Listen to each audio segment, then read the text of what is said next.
Topic है वह fungi.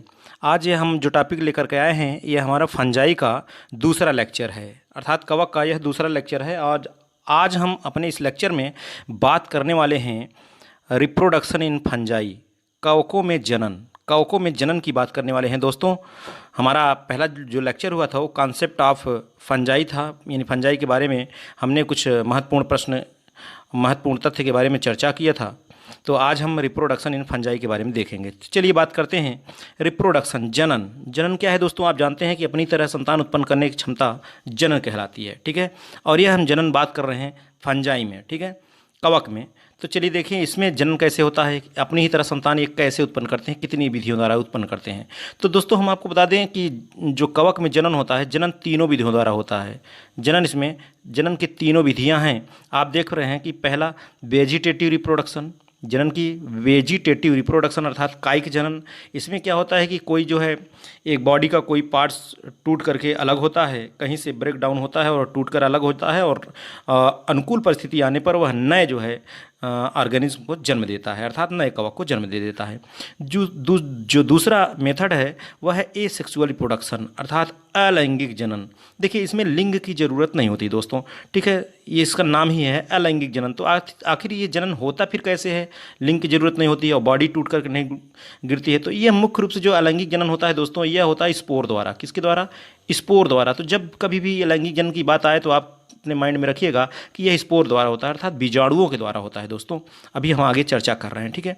जो तीसरा रिप्रोडक्शन है, तीसरे प्रकार का, वह है सेक्सुअल रिप्रोडक्शन, लैंगिक जनन, अर्थात इसमें मेल और फीमेल दो लिंग की जरूरत होती है, ठीक है। तो आप देख पा रहे हैं कि कवक में जो जनन की प्रक्रिया तीन विधियों द्वारा होता है, वेजिटेटिव, एसेक्सुअल और सेक्सुअल, तीनों विधियों द्वारा होता है। तो चलिए अब आगे हम बात करते हैं प्रत्येक की, एक एक भाग की हम बात करते हैं। तो पहले जो भाग की बात करने वाले हैं वह है वेजिटेटिव रिप्रोडक्शन। तो चलिए वेजिटेटिव रिप्रोडक्शन को देख लिया जाए। कवक में जो जनन का प्रकार है, पहला प्रकार है वेजिटेटिव रिप्रोडक्शन, कायिक जनन। तो इसमें क्या होता है दोस्तों, यह जो कायिक जनन होता है, जो एक बॉडी होती है उसके कई पार्ट्स में टूटकर अलग होती है। तो इसमें तीन विधियां हैं। कितनी विधियां हैं दोस्तों? तीन विधियां हैं। इसमें तीनों विधियों में आप देख रहे हैं, पहला फ्रैगमेंटेशन, जिसे खंडन कहते हैं, फ्रैगमेंटेशन, खंडन।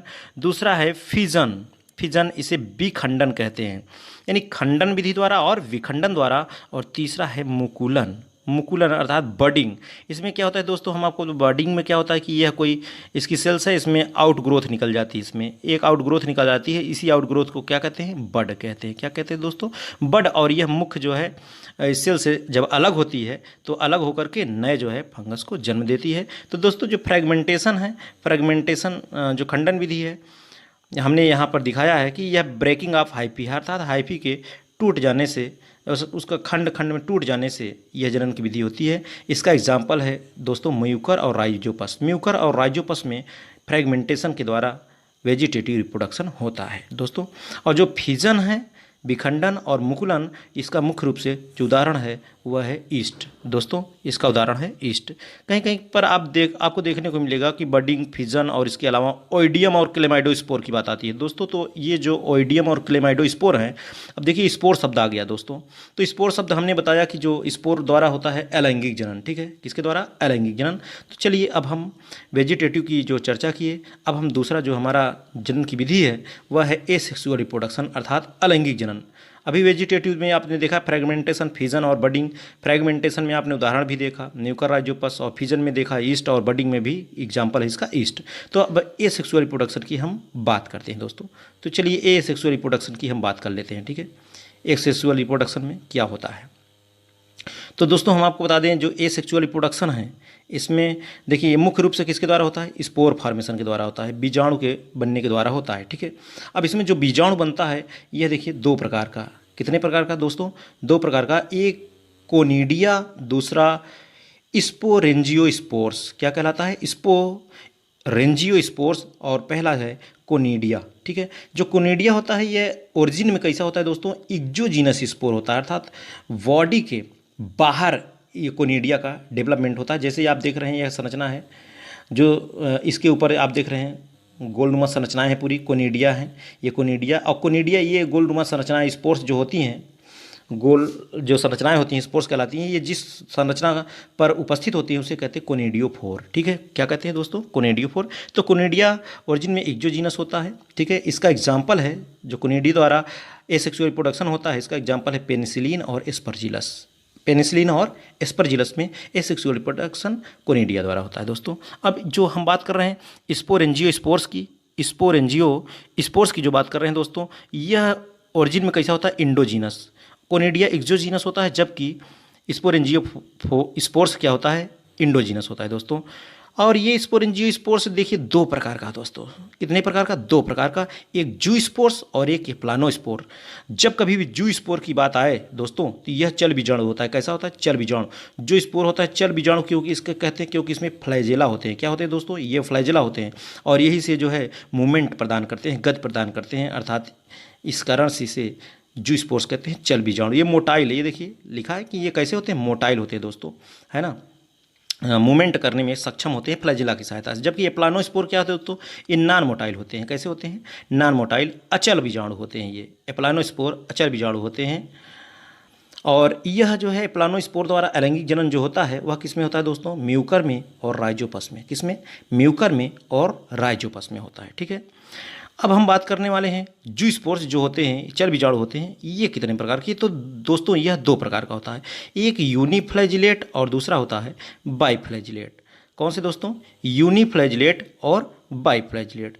अब यूनिफ्लैजिलेट और बाइफ्लैजिलेट का क्या अर्थ है दोस्तों? हम आपको बता दें, जो यूनिफ्लैजिलेट होता है अर्थात ऐसा स्पोर जिसमें केवल एक फ्लैजिला होता है, यूनि का मतलब एक फ्लैजिला होता है। ठीक है, उसे यूनिफ्लैजिलेट कहते हैं। और ऐसा स्पोर्स जिसमें दो फ्लैजिला होते हैं उसे हम बाइफ्लैजिलेट कहते हैं। ठीक है, ये जो चल बीजाणु होते हैं, किसी में एक फ्लैजिला किसी में दो फ्लैजिला। तो जो एक फ्लैजिला यूनिफ्लैजिलेट होता है इसका एग्जाम्पल है सिनकाइट्रियम, और जो बाइफ्लैजिलेट होता है इसका एग्जाम्पल है दोस्तों पाइथियम सेप्रोलेग्निया। पाइथियम और सेप्रोलेग्निया। चलिए आगे अब हम बात करते हैं। ये तो हमारी दो विधियाँ हो गई, वेजिटेटिव और एस। चलिए दोस्तों अब हम बात करते हैं सेक्सुअल रिप्रोडक्शन के। ठीक है, तो अब हम बात करते हैं, अभी हमने देखा कि एसेक्सुअल और वेजिटेटिव रिप्रोडक्शन फंजाई में, और लेकिन अब हम बात करने वाले हैं सेक्सुअल रिप्रोडक्शन की। ठीक है, तो जो सेक्सुअल रिप्रोडक्शन होता है, यह जो लैंगिक जनन है यह तीन प्रकार के स्पोर द्वारा होता है दोस्तों। ठीक है, जो सेक्सुअल रिप्रोडक्शन है आप देख रहे हैं किसमें यह तीन प्रकार के, देखिए स्पोर, एक तो है ऊ स्पोर, यहाँ सामने देख रहे हैं ऊ स्पोर, दूसरा है एस्को स्पोर और तीसरा है बेसिडियो स्पोर। ऊ स्पोर, एस्को स्पोर और बेसिडियो स्पोर। दोस्तों जो एस्को स्पोर होता है यह ओरिजिन में कैसा होता है? इंडोजीनस होता है, और जबकि बेसिडियो स्पोर जो होता है वो होता है एक्सोजीनस। कैसा होता है दोस्तों? एक्सोजीनस, है ना, बॉडी के बाहर बेसिडियो स्पोर बनते हैं, जबकि एस्को स्पोर जो होते हैं वो इंडोजीनस अर्थात कहाँ बनते हैं? इसको कार्प के अंदर। और यहाँ आप देख रहे हैं जो स्पोर्स है वो स्पोर्स, इसमें हमने आपको ये देखिए बताया दोस्तों कि प्रोड्यूस्ड इन फ्रूटिंग बॉडी, इसका निर्माण कहाँ होता है? फ्रूटिंग बॉडी के अंदर होता है, अर्थात कहाँ? स्पोरेंजियम में। कहाँ? स्पोरेंजियम में होता है दोस्तों। जो इसको स्पोर्स बनते हैं इसको कार्प में होते हैं, और बेसिडियो स्पोर बेसिडियो कार्प में बनते हैं। ठीक है, तो चलिए जो लैंगिक जनन है, लैंगिक जनन की कितनी स्टेप्स हैं दोस्तों? तो लैंगिक जनन की 3 स्टेप्स हैं। पहला प्लाज्मोगैमी, दूसरा कैरियोगैमी और मियोसिस। प्लाज्मोगैमी, कैरियोगैमी और मियोसिस 3 हैं। तो दोस्तों हम आपको बता दें जो प्लाज्मोगैमी है, प्लाज्मोगैमी, ये देखिए जो प्लाज्मोगैमी है ये जो है क्या है? प्लाज्मोगैमी क्या है? Fusion of protoplasm, fusion of protoplasm between 2 motile अथवा नॉन मोटाइल गैमेट्स, अर्थात दो जो है गैमेट्स होते हैं इसमें, और उसके प्रोटोप्लाज्म के संयुग्मन द्वारा यह प्लाज्मोगैमी क्रिया, जैसे एक ये है और एक दूसरा गैमीट ये है। ठीक है, एक मेल गैमीट है और दूसरा क्या है दोस्तों? Female gamete.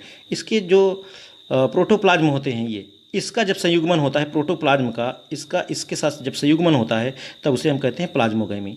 और कैरियोगैमी दूसरा है दोस्तों, हम आपको बता दें कैरियोगैमी क्या है? जब केंद्रक का फ्यूजन होता है, अर्थात जो दो गैमीट्स हैं, दोनों गैमीट्स में जो केंद्रक उपस्थित होते हैं, दो केंद्रक उपस्थित हैं, इन केंद्रक का जब फ्यूजन होता है तब उसे हम कहते हैं कैरियोगैमी। ठीक है, और मियोसिस अर्धसूत्री विभाजन आप जानते हैं कि इस जो अगर प्लाज्मोगैमी हुआ, कैरियोगैमी, तो उसमें जब तक डिवीजन नहीं होगा तब तक फिर कैसे आएगा दूसरा डेवलपमेंट कैसे होगा?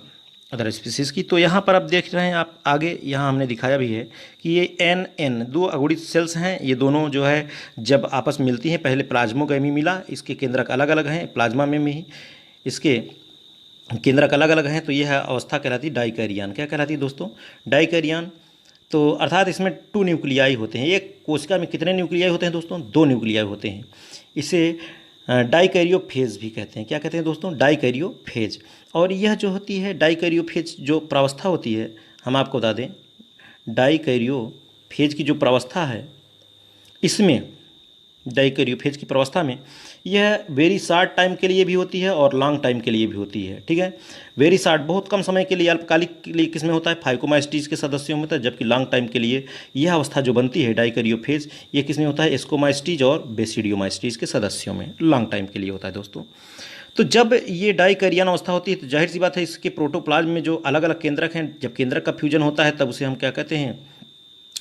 सिनकैरियन कहते हैं दोस्तों। जब इसमें जो न्यूक्लियस है, न्यूक्लियस का जब फ्यूजन हो जाता है। ठीक है, तो हमने बताया न्यूक्लियस का फ्यूजन कैरियोगैमी भी कहलाता है। ठीक है, तो अब इसमें जब फ्यूजन हो गया तो इसमें जाहिर सी बात है डिवीज़न होना जरूरी है। तो कौन सा डिवीज़न दोस्तों? मियोसिस डिवीजन होता है। और एक कोशिका से कितनी कोशिका बनती हैं? 4 कोशिकाएँ बनती हैं। 4 कोशिकाएँ बनती हैं, अर्थात 4 मियोस्पोर्स बनते हैं। और यही मियोस्पोर्स नए फंगल माइसीलियम को प्रोड्यूस करते हैं। और ये जो मियोसिस की क्रिया कहाँ होती है दोस्तों? ये होती है फ्रूटिंग बॉडी में होती है। कहाँ होती है? फ्रूटिंग बॉडी में। तो अब देख लिया जाए टाइप्स ऑफ सेक्सुअल रिप्रोडक्शन। दोस्तों, जो टाइप्स ऑफ सेक्सुअल रिप्रोडक्शन की प्रक्रिया है, थोड़ा इसे भी समझ लिया जाए। क्या है types of sexual reproduction? Sexual reproduction कितने प्रकार का होता है देख लिया जाए। तो दोस्तों हम आपको बता दें, देख रहे हैं जो सेक्सुअल रिप्रोडक्शन कितने प्रकार से होता है? 5 विधियों द्वारा होता है सेक्सुअल रिप्रोडक्शन। कितने मेथड्स हैं? 5 मेथड्स हैं सेक्सुअल रिप्रोडक्शन के। पहला मेथड है प्लानोगैमेटिक कपुलेशन, दूसरा है गैमीटेंजियल कॉन्टैक्ट, और तीसरा है गैमीटेंजियल कपुलेशन, और जो चौथा है स्पर्मेटाइजेशन। क्या है दोस्तों? स्पर्मेटाइजेशन। और पांचवा है सोमेटोगैमी। किसके द्वारा? सोमेटोगैमी। तो प्लानोगैमेटिक कपुलेशन इसे कहते हैं चल युग्मकी संयुग्मन, अर्थात इसमें जो युग्मक होते हैं वो मोटाइल्स होते हैं। कैसे होते हैं दोस्तों? वो मोटाइल होते हैं, और मोटाइल मेल भी और फीमेल दोनों युग्मक होते हैं, मोटाइल होते हैं। उनका फ्यूजन कितनी तरीके से होता है? यहाँ देखिए, उनका फ्यूजन 3 प्रकार से होता है। एक तो आइसोगैमी, दूसरा एनआइसोगैमी, तीसरा ऊगैमी। आइसोगैमी, एनआइसोगैमी और ऊगैमी। आइसोगैमी क्या है दोस्तों? आइसोगैमी में क्या होता है? जो गैमीट्स होते हैं मेल और फीमेल दोनों की जो संरचनाएं होती हैं वो समान होती हैं दोस्तों। मार्फोलॉजी में उनके स्ट्रक्चर जो होते हैं क्या होते हैं? वो समान होते हैं। जबकि यांत्रिक रूप से आप जानते हैं एक मेल होगा और दूसरा फीमेल होगा। ठीक है, एक मेल होगा और दूसरा फीमेल होगा। ठीक है, मेल स्ट्रेन और फीमेल स्ट्रेन। तो आइसोगैमी में समान प्रकार के गैमीट ये फ्यूज कर गए, तो इसे हम कहते हैं आइसोगैमी। इसका एग्जाम्पल है सिनकाइट्रियम। क्या है दोस्तों? सिनकाइट्रियम। और जो एनआइसोगैमी है, एनआइसोगैमी में क्या होता है? ये दोनों असमान होंगे गैमीट्स। एक जो होता है लार्ज होता है और दूसरा क्या होता है? स्मॉल होता है। ठीक है, एक बड़ा होता है एक छोटा होता है। और यहाँ इसका जो फ्यूजन हुआ, जो आगे जो जाइगोट बनता है 2n हो जाता है। ठीक है, तो इसका जो एग्जाम्पल है वह है एलोमाइसिस। क्या है? एलोमाइसिस। और जो ऊगैमी होता है, इसकी खास विशेषता ये है दोस्तों कि एक जो है नॉन मोटाइल होता है, दूसरा मोटाइल होता है। एक नॉन मोटाइल अचल होता है और दूसरा चल होता है। ठीक है, इसका एग्जाम्पल है सैप्रोलेग्निया और मोनोब्लिफेरिस। ठीक है, अब यहाँ दूसरे में जो मेथड है उसकी बात करते हैं। जो दूसरा मेथड है वह है गैमीटेंजियल कॉन्टैक्ट। गैमीटेंजियल कॉन्टैक्ट किसे कहते हैं दोस्तों? युग्मकधानी संपर्क, अर्थात जो गैमीटेंजियल होता है उसका संपर्क होता है यहाँ पर। और यह कैसे संपर्क होता है दोस्तों? हम आपको बता दें, ये एक युग्मकधानी ये है, एक युग्मकधानी ये है, और इसमें एक दूसरे से ये बिल्कुल संपर्क में, अर्थात इसका कपुलेशन नहीं बल्कि एक ट्यूब द्वारा ऐसा इसका क्या हो जाता है? कांटेक्ट हो जाता है, एक दूसरे का मटेरियल जो है एक दूसरे में ट्रांसफ़र हो जाता है इस तरीके से। और ये किस में होता है दोस्तों? इसका एग्जाम्पल है एल्ब्यूगो। कौन सा? एल्ब्यूगो। ठीक है, अब जो थर्ड मेथड है वह है गैमीटेंजियल कपुलेशन। क्या है दोस्तों? गैमीटेंजियल कपुलेशन। और इसमें हमने बताया कि इसमें जो है बिल्कुल ये वाल जो होती है, देखिए एक गमीटीय हो गया, एक गमीटीय, इसकी वाल जो है बीच में रेप्चर हो जाती है, न गल जाती है और एक दूसरे से मिल जाते हैं, ठीक है। तो इस प्रकार से इसे कहते हैं गैमेटेंजियल कॉपुलेशन। ये किस में होता है? म्यूकर और राइजोपस। इसका एग्जाम्पल है म्यूकर और राइजोपस। तो जो फोर्थ जो मेथड है वह क्या है? स्पर्मेटाइजेशन। स्पर्मेटाइजेशन, इसमें अचल पूमड़ युग्मन होता है, जो नॉन मोटाइल होते हैं उसका जो है संयुग्मन हो जाता है। तो इसका एग्जाम्पल है पैक्सीनिया। और जो लास्ट है 5 मेथड है, 5वां नंबर है सोमेटोगैमी का युग्मन, अर्थात इसमें बॉडी ही एक दूसरे से मिल जाती है, ठीक है। सोमेटोगैमी, इसका फ्यूज़न हो जाता है। जैसे इसका एग्जाम्पल है एस्टुलागो और एगैरिस।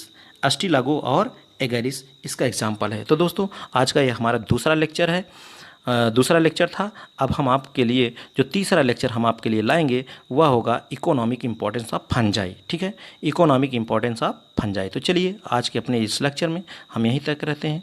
Okay, thank you.